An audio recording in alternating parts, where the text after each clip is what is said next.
जय हिंद दोस्तों, कैसे हैं आप लोग। तो आज हम बात करने वाले हैं सन 1969 में आई एक Japanese horror film the inferno of torture के बारे में। दोस्तों, ये फिल्म जापान की हिस्ट्री की सबसे ज्यादा डिस्टर्बिंग फिल्म है, जिसे देखकर तो मेरे होश ही उड़ गए थे। इसलिए मेरी दरख्वास्त ये है कि अगर आप कमजोर दिल के इंसान हैं तो आप इस वीडियो को मत देखिएगा। फिल्म की स्टार्टिंग में हमें कुछ प्रोस्टिट्यूट्स दिखाई जाती हैं, जिन्हें कुछ लोगों ने बांध के लटका रखा था और वो लोग उन्हें प्रताड़ित कर रहे थे। वो सारे बंदे एक भाला लाते हैं और उन प्रोस्टिट्यूट के प्राइवेट पार्ट को डिस्ट्रॉय कर देते हैं, जिससे उन प्रोस्टिट्यूट्स के खून निकलने लगता है और उनकी वहीं पे मौत हो जाती है। बाकी लड़कियों को उन्होंने जमीन में गाड़ रखा था और उनके सर बाहर थे और वो उन्हें एक बहुत ही बड़ी सजा देने वाले थे।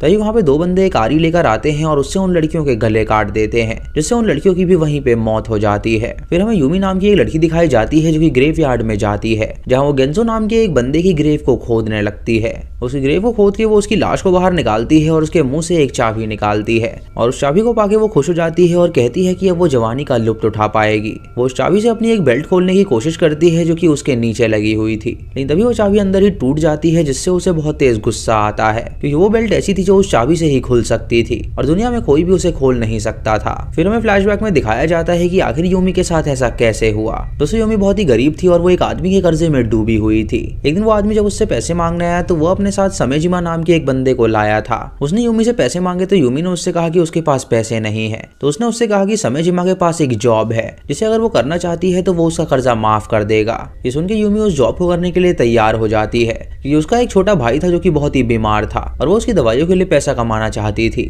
समेजिमा उसे अपने घर में ले जाता है जॉब देने के लिए, जहाँ यूमी देखती है कि उस घर के हर कमरे में कोई ना कोई लेडीज है और ये देखकर वो समझ जाती है कि ये एक ब्रोथल है जहाँ पे उसे काम करना होगा पैसे कमाने के लिए। समेजिमा उसे एक रूम में लेकर जाता है और उसकी खिड़की खोलता है और उससे कहता है कि वो ढंग से देख ले कि उसे यहाँ पे क्या करना है। वो एक बंदे को इंटीमेट होता हुआ दिखाता है और उससे कहता है कि उसे यही करना है। उसके कस्टमर्स बहुत दूर से आते हैं और उसे उन्हें खुश करना है। ये सुन के यूमी वहां से भागना चाहती है, लेकिन वो वहां से एस्केप नहीं कर पाती और समेजिमा उसे बाकी प्रोस्टिट्यूट के साथ भेज देता है, जहाँ पे सभी उस नई लड़की को देखकर उसका मजाक उड़ाने लगते हैं। हम यहाँ देखते हैं कि सभी लड़कियों के शरीर पे कोई ना कोई टैटू बना हुआ है, जिससे हम ये समझ पाते हैं कि वो टैटूड लड़की को सेल करते हैं और उनके जो बायर्स होते हैं वो अलग अलग देश से आते हैं उन्हें खरीदने के लिए। उस ब्रोथल को समेजिमा और ओतात्सु नाम की एक औरत चलाया करते थे और वो सभी अपनी लड़कियों के साथ बहुत ही ज्यादा स्ट्रिक्टली पेश आते थे और वो उन्हें अक्सर मारा पीटा करते थे छोटी छोटी बातों के लिए। वो लोग यूमी को उल्टा लटकाते हैं और उसे बुरी तरह पीटने लगते हैं ताकि वो उसे काम करने का सही तरीका सिखा सके। उसी ब्रोथल में उनका एक नौकर होता है गेंजो, जो कि उनका बहुत वफादार था और वो हमेशा लड़कियों के साथ गलत किया करता था। ओतात्सु जो कि उस ब्रोथल को चलाती थी वो एक लेस्बियन थी और वो भी हमेशा लड़कियों के साथ जबरदस्ती किया करती थी। एक दिन वो यूमी को अपने पास ले जाती है और उसके साथ जबरदस्ती करने लगती है। जैसे यूमी को अच्छा नहीं लगता तो वो उसे इनकार करती है। तभी ओतात्सु दूसरी लड़की के पास जाती है और उसे ड्रिंक पिलाती है और उससे कहती है कि वो यूमी के ऊपर कुल्ला करे। तभी वो लड़की ठीक ऐसा ही करती है, जिससे यूमी को बहुत ही ज्यादा बुरा लगता है। उसके बाद हमें होरीहिडे नाम का एक टैटू आर्टिस्ट दिखाया जाता है जो कि बहुत फेमस था और वही उन लड़कियों के पीछे टैटू बनाया करता था। दरअसल वहाँ पे एक कंपटीशन हुआ करता था जहाँ पे इन लड़कियों के पीछे टैटू बनाया जाता था और जो भी टैटू आर्टिस्ट सबसे बढ़िया टैटू बनाएगा उसे इनाम के तौर पे राजा की बेटी के साथ शादी करा दी जाएगी। होरीहिडे राजा की बेटी ओसुजू को बहुत ही ज्यादा प्यार करता था और ओसुजू भी उससे प्यार करती थी और वो चाहती थी कि वो कंपटीशन जीते और उसकी बीवी बने। होरीहिडे का एक कॉम्पिटिटर था होरीतात्सु और वो एक अजीब तरह का आर्ट बनाता था मानो कि वो नरक से आया हो। वो काफी डार्क आर्ट बनाता था जो कि सबको काफी ज्यादा पसंद आता था और होरीहिडे का कंपटीशन उसी से था। जब होरीहिडे यूमी की बैक पे टैटू बना रहा होता है तो तात्सु उससे मिलने आती है और उससे कहती है कि वो उसके लिए चाय लेकर आई है। तभी होरीहिडे उसे भगा देता है और उससे कहता है कि काम के वक्त वो उसे डिस्टर्ब ना करे। इससे तात्सु को काफी बुरा लगता है और वो अपने साथी से कहती है कि वो बहुत ही रूड है और उसे कंपटीशन उन्हें नहीं जीतने देना चाहिए। तभी वहाँ पे समेजिमा आता है जो कि उन्हें बताता है कि उनका जो फ्रेंच साथी है वो आ चुका है और वो यहाँ पे लड़कियों को देखने आया है ताकि वो उन्हें खरीद सके। ये सुन के ओतात्सु उसके साथ जाती है और उस बंदे को सारी लड़कियां दिखाती है जिन्हें उन लड़कियों में बना हुआ आर्ट काफी ज्यादा पसंद आता है और वो उन्हें खरीदने की बात करता है। उसके बाद सामेजिमा एक लड़की को अपने साथ ले जाता है और उससे पूछता है क्या वो बाहर की दुनिया देखना चाहती है। तो लड़की उससे कहती है कि वो बाहर की दुनिया देखने के लिए बेकरार है।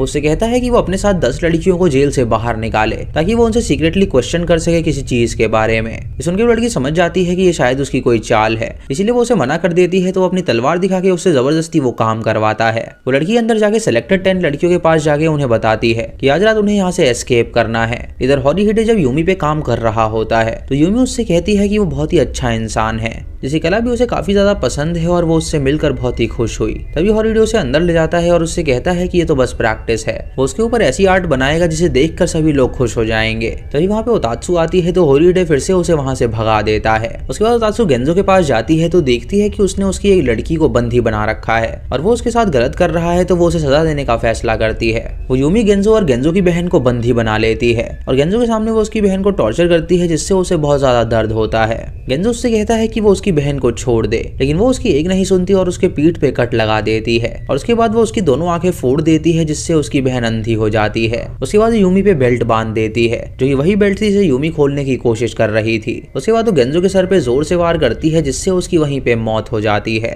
उसके बाद वो सामेजिमा के पास जाती है और उससे कहती है कि यहाँ पे एक कत्ल हो गया है, तो उन्हें यहाँ पे वो बात छुपानी होगी, वरना मैजेस्टी उन्हें सजा देंगे। सामेजिमा उससे कहता है कि वो चिंता ना करे, वो मैजेस्टी से बात करके इस बात को दबा देगा और उसे कुछ भी नहीं होगा। उसके बाद वो दोनों उन लड़कियों के पास जाते हैं जो कि वहां से एस्केप करने वाली थी। सामेजिमा उनसे कहता है कि वो उन्हें यहाँ से भागने का मौका दे रहा है, तो वो लोग तैयार हो जाएं और वो शिप में वहां पर जाएंगी। इस तात्सु उन लड़कियों की स्किन पे टैटू बना रहा होता है ताकि वो अपने कॉम्पिटिटर से आगे निकल सके। तभी वो तात्सु उसके पास आती है तो उसकी स्किन देखकर उससे कहता है कि उसकी स्किन भी बहुत अच्छी है और वो चाहता है कि वो उसकी स्किन पे भी कोई ना कोई टैटू बनाए। इस सुनकर वो तात्सु खुश हो जाती है और उससे कहती है कि ऐसा मुमकिन नहीं है। इधर उसुजु होरीहिडे से मिलने आती है और उसे बताती है कि होरी तात्सु एक ब्यूटीफुल स्किन की तलाश में है, तो अगर उसे उससे जीतना है तो उसे एक बहुत ही सुंदर स्किन ढूंढनी होगी, जिसके ऊपर उसका टैटू और भी ज्यादा निखर के आएगा। अगले दिन कंपटीशन का दिन होता है और सभी आर्टिस्ट ने उन लड़कियों पे टैटू बनाए हुए थे। तभी वहाँ पे सभी लड़कियां आती हैं और अपने अपने टैटू दिखाती हैं और जब यूमी वहाँ पे आती है तो होरीहिडे देखता है कि उसके ऊपर उसका टैटू ही नहीं है। फिर हमें दिखाया जाता है कि ये ओतात्सु और होरीतात्सु की चाल थी।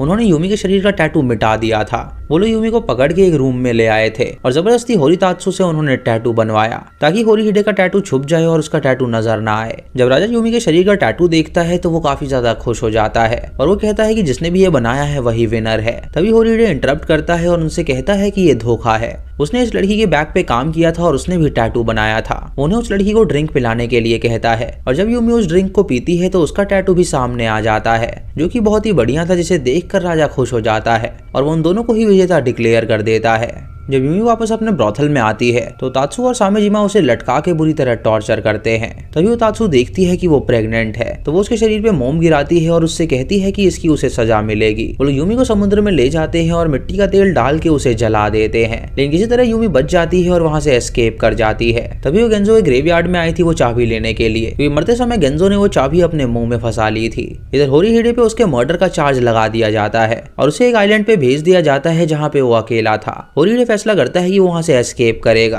और सुजु से मिलेगा ताकि वो उससे शादी कर सके। होरीगोरो जो कि उनका मास्टर था, उसका भी तात्सु सामेजिमा और होरीतात्सु ने मिलकर कत्ल कर दिया था, जिसकी वजह से उसकी पोती सुजु अब अकेली हो गई थी और अब उसके पास होरीतात्सु के साथ शादी करने के अलावा कोई भी चारा नहीं था, क्योंकि उनकी यही शर्त थी कि जो भी जीतेगा वही शादी करेगा। इधर उन प्रोस्टिट्यूट्स को नाव में ले जाया जा रहा होता है ताकि वो लोग अपने फॉरेनर दोस्त को उन्हें बेच सके। वो लोग आपस में लड़ाई कर लेती हैं क्योंकि वो सभी भी क्रिमिनल्स थी और उन लोगों ने कई सारे कत्ल भी किए हुए थे। जब दूसरे शहर पहुंचती हैं तो उन्हें एक अलग ब्रॉथल में रखा जाता है जहां उनके टैटू देखकर उन्हें खरीदा जाता है और मनचाहा टॉर्चर किया जाता है। वो फ्रेंच बंदा सभी को खरीद लेता है और एक एक करके उन्हें बुरी तरह टॉर्चर करता है। इधर होरीतात्सु ओसुजु के ऊपर टैटू बना रहा होता है और वो उससे कहता है कि वो उसकी है और वो होरीतात्सु को भूल जाए, लेकिन ओसुजु उससे दूर चली जाती है और उससे कहती है कि वो अभी भी होरीहिडे को ही पसंद करती है। तभी वो तात्सु और सामेजिमा वहां पे आ जाते हैं, जो कि उससे कहते हैं कि वो ओसुजु के साथ ऐसी हरकत ना करे। वो ओसुजु को बताते हैं कि इसने ही उसके दादा को मारा है, जिससे ओसुजु को बहुत ही गुस्सा आता है और उसे उससे और ज्यादा नफरत हो जाती है। उसके बाद तात्सु होरीतात्सु को ड्रग्स देने लगती है, जिससे उसे ड्रग्स की लत लग जाती है और बहुत ज्यादा एडिक्टिव हो जाता है। एक रात ओसुजु गेंजो की अंधी बहन के साथ वहां से भाग निकलती है और वो मार्केट एरिया में चली जाती है और वहां पे शेल्टर ढूंढने लगती है। तभी गेंजो की बहन को एक आदमी पकड़ के अपने साथ ले जाता है और वो उसे एक टैटू आर्टिस्ट के पास ले जाता है और उससे कहता है कि वो उस पर टैटू बनाए। हम देखते हैं कि वो टैटू आर्टिस्ट कोई और नहीं बल्कि होरीहिडे ही है, जो कि उस आइलैंड से एस्केप कर गया था और वो वहां पे रह रहा था। जब वो गेंजो की बहन के हाथ में एक पर्स देखता है तो वो हैरान हो जाता है, क्योंकि वो पर्स ओसुजु का था और वो उससे पूछता है कि उसे कहां से मिला। लड़की उसे सारी बात बताती है, जिससे होरीहिडे को पता चलता है कि सभी लोग यहीं पे मौजूद हैं, तो वो उन सबसे बदला लेने का फैसला करता है। इधर ओसुजु को पकड़ लिया जाता है और उसे वापस वहीं पे ले जाया जाता है, जहाँ रात को वो जहर खा लेती है ताकि वो मर जाए, क्योंकि अगर वो जिंदा रहती तो उसे होरीतात्सु के साथ शादी करनी पड़ती। तभी वहाँ पे होरीहिडे चुपके से आ जाता है, जो कि उससे मिलता है और उसे देखकर वो बहुत ज्यादा खुश हो जाती है और उसे बताती है कि अब बहुत लेट हो चुका है, क्योंकि उसने जहर खा लिया है और अब वो मरने वाली है। ये सुनकर होरीहिडे उससे कहता है कि वो उसे ऐसा नहीं मरने देगा, लेकिन तभी वो अपनी आखिरी सांसें गिनती है और उसकी मौत हो जाती है। ये देख के होरीहिडे को बहुत गुस्सा आता है और वो बदला लेने का सोचता है, इसीलिए अगले दिन वो उस फ्रेंच कस्टमर की बेटी को उठा लेता है और उसके बाद उसके शरीर पर टैटू बनाता है ताकि वो सबके सामने उसे पेश कर सके। होरीतात्सु और उसके साथी को लेटर लिख देता है कि वो कंपटीशन के लिए दोबारा आ रहा है, जिससे होरीतात्सु 3 लड़कियों के ऊपर ऊपर टैटू बनाता है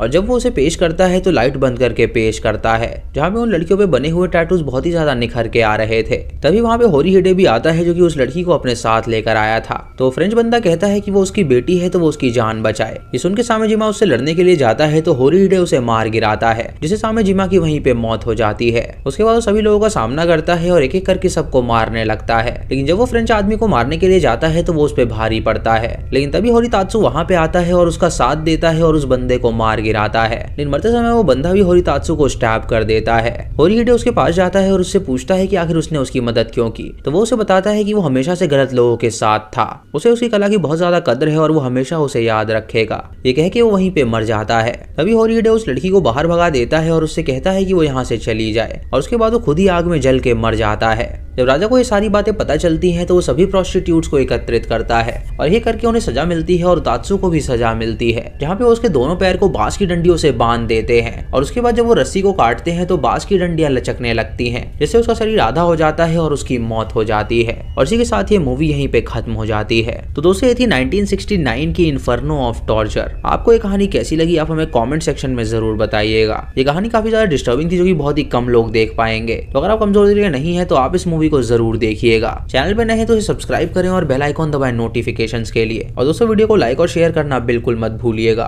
तो मैं मिलता हूँ आपको अगली वीडियो में, तब तक के लिए जय हिंद।